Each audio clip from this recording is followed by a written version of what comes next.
All right. Hello. My name is Tyler Sartain, And I'm Debbie Corrales. and together we are Salinans Against BSL. Well, two of the main people. So we just wanted to get on here and kind of create something for everybody to watch. That way, we don't get bombarded with questions. We've had a few contacts with news stations, and we just thought this would be easier to put it out there. So Deb has some really cool things that she wants to say and just kind of share her story, and I'll let her finish that. So in 2004, I adopted the last pit bull that remained in Salina before the ban went into effect. His name was Peanut. The process that we had to go through to keep our dogs was completely outrageous. I had to have a certain amount of insurance. I had to put beware of dog signs all over my fence. I had to have it on my house. And then they forced me to sign a paper stating that I knew my dog was vicious. He was a 6-month-old puppy, and he wasn't vicious ever. His favorite thing to do was go to the park and get in a baby swing. And at 85 pounds, this old lady was picking him up and putting him in that swing so kids would come and pet him. And as soon as the parents would say, "What kind of dog is he?" I would say pit bull, and everybody would run. And then in 2014, he passed away. I had moved to Texas to spend some time with my daughter, and I didn't take him with me because if I didn't make it back by the time he had to be registered, then he couldn't come back. So I left him, and he passed away while I was gone. I adopted a pit bull while I was in Texas. Her name was Jubilee. And yes, I brought her back. I contacted the animal shelter and I said, "Hey, I know I can't keep her." And they gave me some contact information. And I contacted a woman who said she would pick him up at the end of the week and never showed. And the next thing I know, the cops are coming to my door with the director of the animal shelter, and they're taking Jubilee, even though I had no intentions of keeping her to begin with. That's why I contacted them. And she got shipped out to a shelter in Colorado and was adopted, and they sent me pictures. So although it had a heartbreaking ending for me, hopefully she had a good outcome. But that's how I got involved with this BSL. I had never heard of it before, and if I'm being completely honest, I'd never even heard of a pit bull. So that's why I'm involved, for Peanut and Jubilee and all the others that were taken, and most probably in the beginning were killed. That was the city's way. So, Tyler? So back in 2017, I was involved in a car wreck, and I should have died. So after that, I was like, I need something to get my mind off that, try to get my life back in order, trying to deal with, the anxiety of getting back into a vehicle. And I was looking into like emotional support dogs. And my thing was like, I was looking at all these dogs, and pit bull kept coming up because they are good emotional support. But with the BSL law in Salina, I couldn't get one, so I had to opt out and find a different dog. And I found a lovely little Rottweiler, and her name was Ezra. She was my biggest fur baby, and I just recently lost her last year. But yeah, it was kind of heartbreaking not to be able to pick a dog that you want because of this law. And unfortunately, there's a lot of people in Salina that have these dogs that have had them taken just because they're a breed that's banned, which doesn't make sense to me, mainly because like a dog, that hasn't done anything wrong. Why are we kicking them out? That does not make sense. It's just not right. And so for me, I've been getting, kind of roped into this a couple of years ago, trying to talk at the city meetings and say, hey, can we do something about this? Because this law is not effective. And that's kind of how I met Deb. And we've been doing this stuff for the last 5 years together and really trying to work on a way to get this law lifted because it doesn't help the community. the amount of people that we've talked with that have lost their dogs just because they're a pit bull. They've never done anything wrong. They either got out or someone's seen them and called them in and they got taken by the shelter. And in most cases, they get shipped out and sometimes they don't, which is really unfortunate. So we've been trying to fight this the best we can, and it's been a long fight. So, but yeah, I'll let Deborah explain some more about it, because she's been doing this a lot longer than I have, and without her, this would never, ever have gotten done. So, Well, some of the things that I've discovered along the way is through studies through the American Veterinarian Hospital, or I think it was called the hospital, I'm not sure, but it was a national organization. Mm-hmm. And they said shelter workers, when visually identifying a breed of dog, get it wrong 87.5% of the time based on DNA statistics. Mm-hmm. And to prove a point, I have a dog now. Her name is Lulu, and they called her a Lab Retriever mix. And it turns out she's 57% Border Collie and 36% of two different pit bull breeds, and Kelpie and Australian Shepherd. But she looks like a red-nosed pit to me. If I'm going to classify her as anything, she doesn't look anything like a Border Collie. And this is not a disrespect to our animal shelter or the workers. This is just general information for all shelters. Yep. Veterinarians even failed at getting good statistics when calling a dog this or the other, especially when they're mixed. Mm-hmm. You would never have guessed that Lulu was Border Collie ever. She's got short red hair. She's got a long tail with no hair on it. She's got big floppy ears, which is probably the only thing a Border Collie and her have in common. But that's why, until they started DNAing the dogs, how many did they call pit bulls that weren't? Yep. That people lost, that were killed? And that's nationwide. That's not just my shelter here in Salina. Let's make that perfectly clear. I'm not disrespecting the shelter here on this subject. Yeah. But that's why this ban is so bad. They just base it on breed. They take your dog, they DNA it, they have it for 2 weeks, and then go, oh, no pit bull, here you go. Yeah. So that's why I'm so against it. I think stereotyping people or dogs is wrong. Yeah. And I mean, with all the things that, this law, it affects us in multiple ways. It, takes dogs away from loving families. It basically violates your rights, your constitutional rights to own property. And also it puts a strain on the shelter. They have to separate these dogs, and it costs thousands of dollars to house these dogs, to feed them, to care for them. And it's a taxpayer burden, if you ask me. And unfortunately, our shelters are full, and that's mainly due to that COVID thing. When everyone was stuck at home, they got a dog, and then after the thing was, everything's good to go, all these dogs started going back to the shelter because people couldn't take care of them, and that created another problem. And it's an abundance of dogs of all breeds. And with a shelter or a town that has a breed ban, you're going to see more of those dogs in there, and they're stuck. They can't get out. And trying to transfer them out is a pain because, again, shelters all over are just full. So being a shelter, and thankfully, our shelter doesn't euthanize, just because they're full. They have their ways to deal with that. If a dog is aggressive or sick, they have those rights to do what they need to do there, which is unfortunate.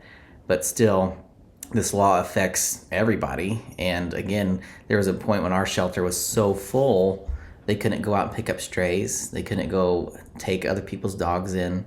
They couldn't do hardly anything. And so it's a multi-layered problem that if we get rid of this law, things will get better. There was talk about building a new shelter here, which would cost the taxpayers millions. And what would happen if that happens? Well, if they build a shelter that's bigger, they're going to be able to house more dogs. And statistically, they're probably going to have more pit bulls in there. And that's a shame, just because then they're going to have the same issue of having all these dogs and they can't do nothing about it. So, and it's very expensive to hold on to those dogs. Our shelter charges $12 per day, and unfortunately some were euthanized back in January, and I took the amount of days that each dog was held and multiplied it by 12, and my total for those 5 dogs just to be there, this doesn't include fixing them, which is automatic. It's not, there's shots, it's nothing. This is $12 a day, 5 dogs, $8,832. yeah. And that's a lot of money to waste when, from my point of view, it would be better to invest that money in kennels for dogs so they could be outside if people don't have fenced yards. It would be better spent if they gave dog training certificates so we could go to Petco and do training for dogs. That money could be spent so many better ways. Yep. And it's a shame because I don't believe at all that anybody at the shelter wants to put a dog down. Yep. But they were overcrowded, and they had to do what they had to do. And it sucks. And I mean, what we've been trying to do for the last couple of years to really fight this law, is we've been to so many city meetings. We have presented like hundreds of scientific studies, position papers, statements from all these actual scientific veterinary associations that provide reasons why this law doesn't work. And unfortunately, those just fall on deaf ears. And we had this up for a what was that? City commission vote back in 2019, where our city commission could have voted to lift the ban or keep it in place or even modify it. And they chose to keep it, which was unfortunate. There was a lot that went into us to get that on there, and in return, we felt that we didn't get the respect or the time back from the city, and that was really unfortunate. So we had to go to the next steps and hire a lawyer. So that But I want to say one thing about the going to the city commission for a vote. The Animal Advisory Board, a year and a half before, had asked them to take this up, and for one reason or another, the city kept putting it off, and then Chris Cotton, who was he's the Parks and Rec director, came up with this presentation. Yeah. And his main source of information was dogbites.org, which she's an interior designer with absolutely no behavioral training for dogs or any animal. And her side hustles, she considers herself an expert in sex therapy. And fortune telling. So if you're an expert in fortune telling, I think you should call these people before they get bit. Exactly. And say, hey, I had a dream. Yeah, but on that aspect, our main thing that we've been basically fighting is, again, we've been trying to get people, educated. We've been trying to spread the word about why this law sucks, and we actually had to hire a lawyer for our petition. And we actually took a petition from, I think it was a Junction City, and we kind of reworked it to try to get our thing going, just to try to get the city involved, to get their perspective. We sent it into the city, and it came back to us. And they were like, well, you need to adjust this. And so we sent our petition in like 9 times, and it failed each and every time, and they would not tell us what needed to be adjusted. They just said, well, you need to hire a lawyer, and that's what we did. And trying to find a lawyer to do anything with this, especially kind of during that COVID time, was tough. I called probably about 30 lawyers, and they were just all around Kansas. And I was kind of losing hope a little bit, just because nobody, saw this as like an important thing. And then finally, we found a lawyer, and she was awesome. She was able to help us, and she was going up against the city for about 4 months. And finally, after that, she got word back from the city attorney and their county counselor. And they're like, well, this is now drawn up well enough. We like it. So we're like, awesome, let's get this thing going. So that was at the end of July, 27th or 29th? 28th, I 28th. think, of 2022. Yeah, so we had our petition ready to go in 2022.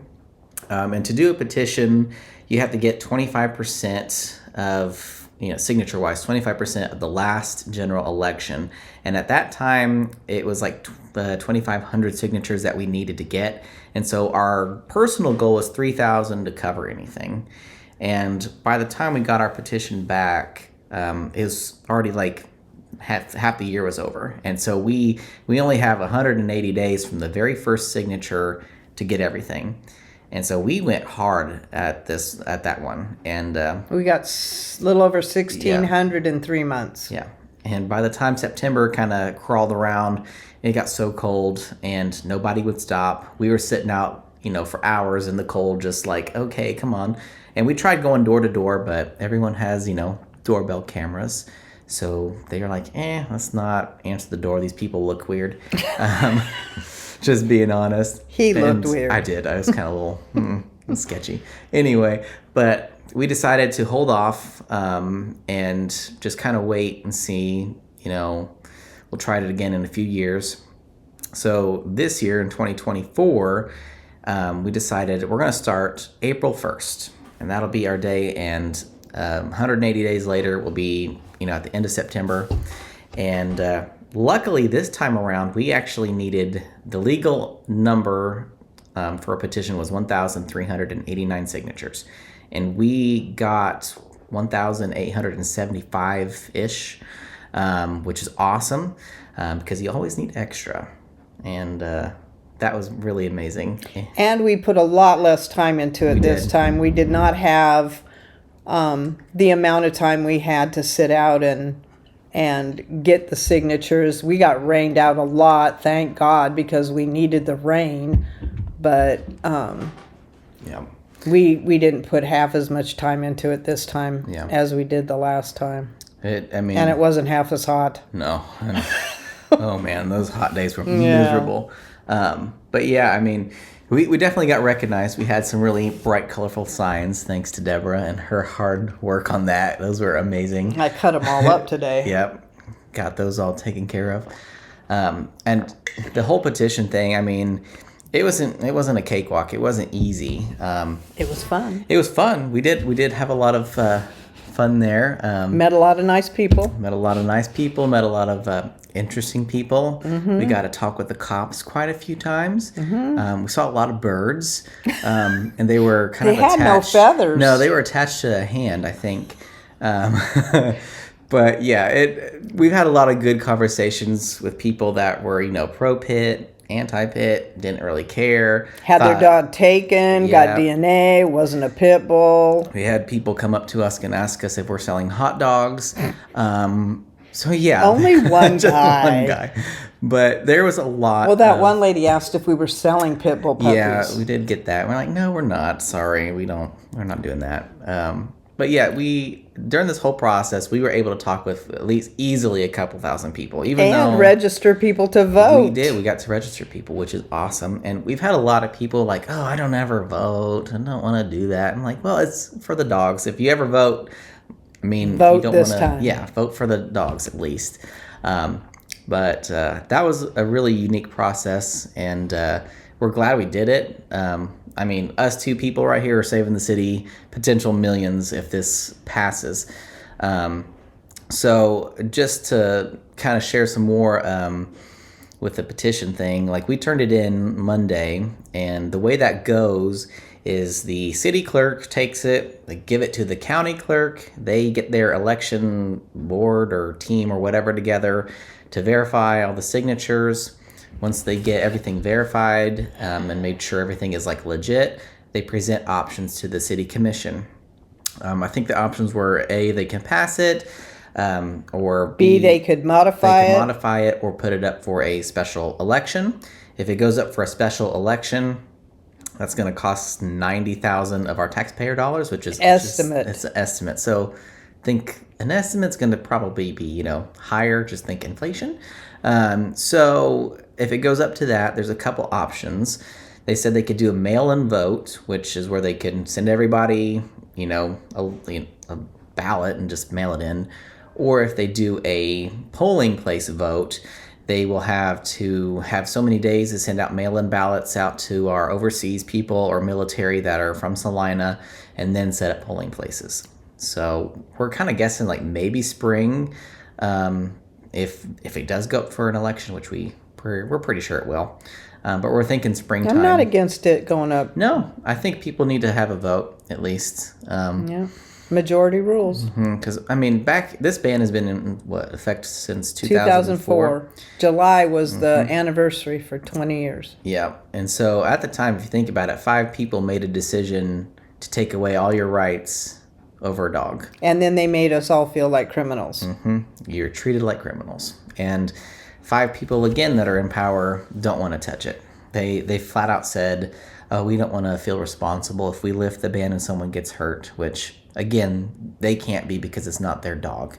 That's like me going to sue the city because I've been bit by a different dog. That doesn't make any sense. It's not right. And so it's time that we, the people, stand up and get this law out of here, save some dogs, and gain your freedoms back. So I think that pretty much covers it, but... I think everybody needs to know that your chances of being attacked and killed by a dog is like 0.0001. Yeah. Less than 1%. You're more likely to choke on a hot dog, a falling coconut. What's the other one? Struck by lightning? Struck by lightning. And just for Kansas, for say, the death rates, just for other things, there's been more children and kids... killed by gunfire. There's been more vehicle accidents lately. There's been a ton of motorcycle wrecks, and there's been some gruesome ones.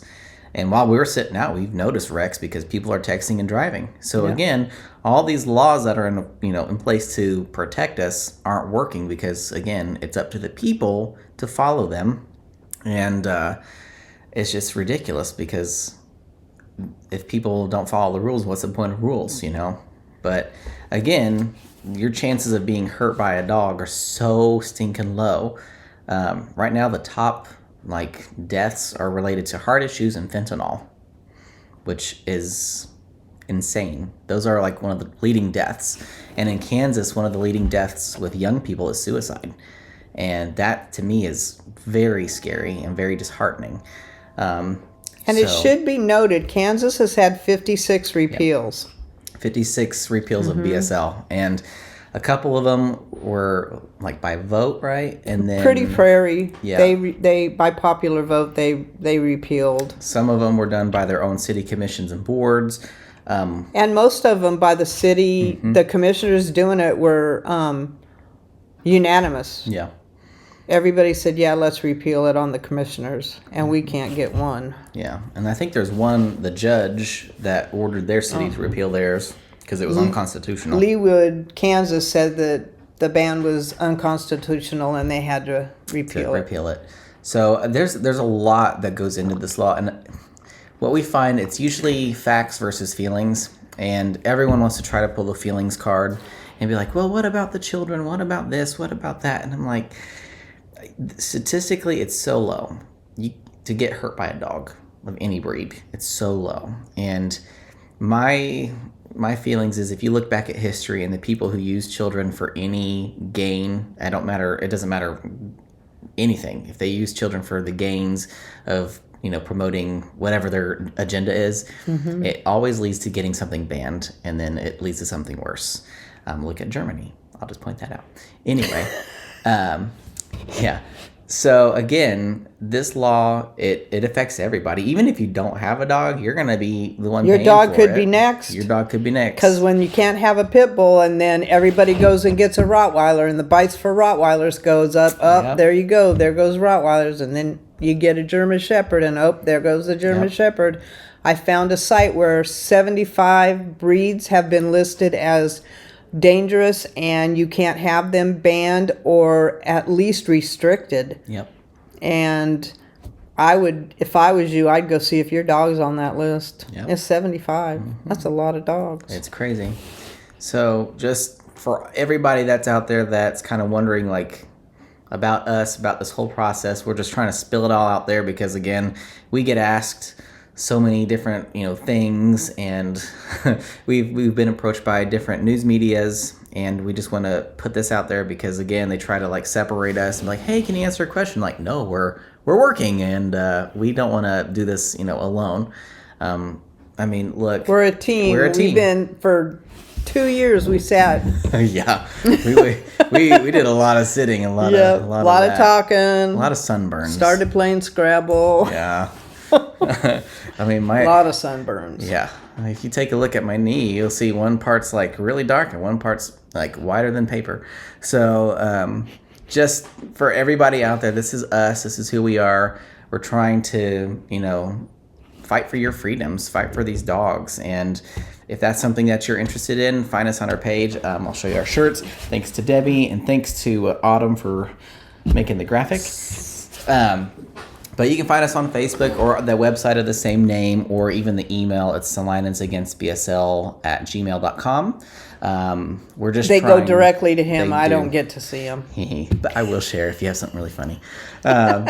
But we just want to get this out there because, again, we want to be at the forefront of this. We know that there are people out there that don't agree with us. And that's okay. And that's you don't fine. have to, but at least educate yourself. Exactly, because, again, talk to your veterinarian. Yep. Talk to people that have had the dogs. Mm-hmm. I mean, don't just say, "Oh, I heard this." Yeah. And I mean, we've talked with people that have actually been attacked by alleged pit bulls, and they're like, we don't want them banned. It was an accident.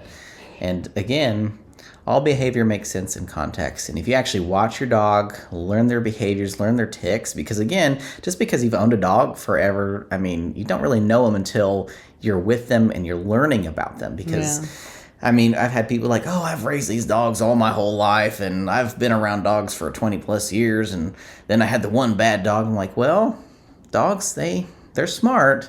They have feelings too, and if they're not individuals. trained, they are individuals. No dog is the same. I mean, again, my dog, I have a shepherd, and she went through some trauma, and so trying to learn all her tics is it's challenging because, again, there's a lot that I don't know about her, and I'm still learning about her. And So, Lulu, the dog I just got not from the shelter, through the shelter. If you have anything in your hand, and I've had her for a while now, if you have anything in your hand, she won't come near you. And it doesn't matter if it's a sucker or a broom. Yep. If it's in your hand, she's not talking to you. Yep. So, again, all these dogs are individuals, and how they react to their situations, it varies because all behavior makes sense in context. The environment in which your animal is in will determine how it responds to situations. So, again, if you're not in a great environment and your dog is just running loose and being wild, then we can expect some bad tendencies. Yeah. So, And just know, Michael Vick's fighting dogs, 5 of those became therapy dogs for children, old people, and cancer patients. yeah. I mean, dogs, they are trainable. And they're rehabable. They are. So, it's all about putting in the work. If you're just a person that's like, hey, I just want a dog, and you don't do the work to make it sociable and friendly around people and other animals, then you probably shouldn't get a dog. Maybe get a fish.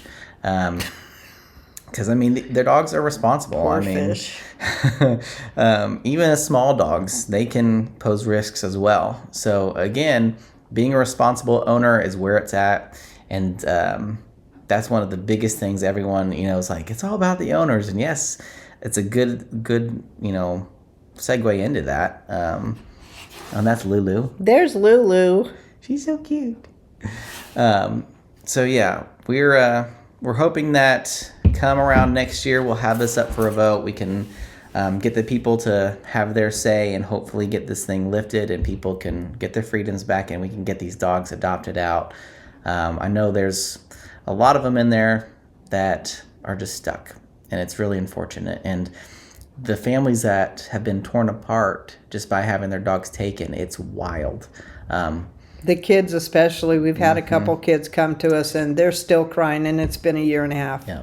I mean, I've never seen so many grown men cry over the dogs, and I will cry over my dog too, because it's very important to me. He's very sensitive. I am sensitive. But it goes to show you too, because like when these people get their dogs back, the dogs go through some trauma as well, because they're taken to an unknown place. They're there for weeks, sometimes months, years, and the chance of them getting back to you is very slim. We had a truck driver, and his dog was taken, and it took him about a year to get it back. And once he got her back and tried to get her in the cab and to ride with him, he had to give her up because she was so scared, traumatized from being incarcerated, that she didn't want to be in the truck anymore. So it's sad.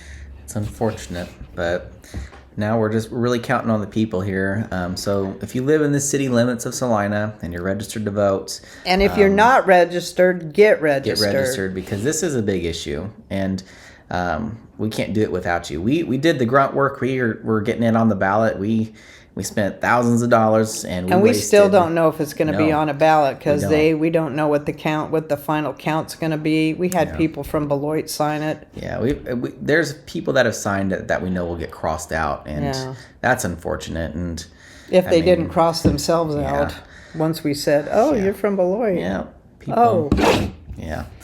So hopefully everything goes well, and we can get it out there and let you guys decide. But again, I mean, we spent thousands of dollars. We wasted summer, like our whole time. And we could have been doing a whole lot of other fun things, but this was really important to us, and we know it's really important to a lot of you out there. So don't give up. Watch our Facebook page. Follow us, and just be ready, because, again, your dogs could be next. Even if this ban doesn't get lifted, they could add more dogs. They could do a bunch more restrictions. So it's up to us to stop it and to get sanity back in there. So with that, I don't think I have anything else to tell you. If you guys have questions, you can email us or put us on Facebook. But other than that, this is basically for anybody that wants to know anything about us, especially any reporters out there. If you want to do a story, we're just laying it out right here, so you can pick and choose what you want to put out there. Hopefully it's good stuff. Research. Exactly. And if you do any research, there's one that's called, I think it's pitbullinfo.com or .org. I mean, the Humane Society, the ASPCA is against it. I mean, if you just go on Google and say organizations that are against BSL, you'll get a list of like 60. Yeah. And if you go to our own website, we do have a list of resources there that you can look up, and they have a bunch of statistics. There was a bunch of scientific studies that were non-biased, so they just took all the feelings, all the emotions out of it. They just did strictly science. And these dogs, American Staffordshire, American Pit Bull, and the Staffordshire Terrier, all scored second or third on temperament tests. Yep. So again, there's a lot of info out there, and a lot of it gets covered up because it's all a big media thing, and people think, oh, sad stories sell. It's all about the money. And I've seen... And a lot of sites just set up, take donations, and live happily ever after. Yep. And it's fun, because I've seen a lot of like major news organizations when they talk about dog attacks. And funny, anytime you see a dog attack in the news, guess what it's always going to be? Typically, it's a pit, because again, those are the money makers. I mean, just a couple weeks ago, a lady was killed by 25 Great Danes. Mm-hmm. You don't see that in the big story. So again, it's all perspective and all just propaganda. So research, stay vigilant, and just get registered to vote. Get ready to vote. So, all right. So we're going to say goodbye. Thank you for listening to our spiel. We hope to see you at the polls.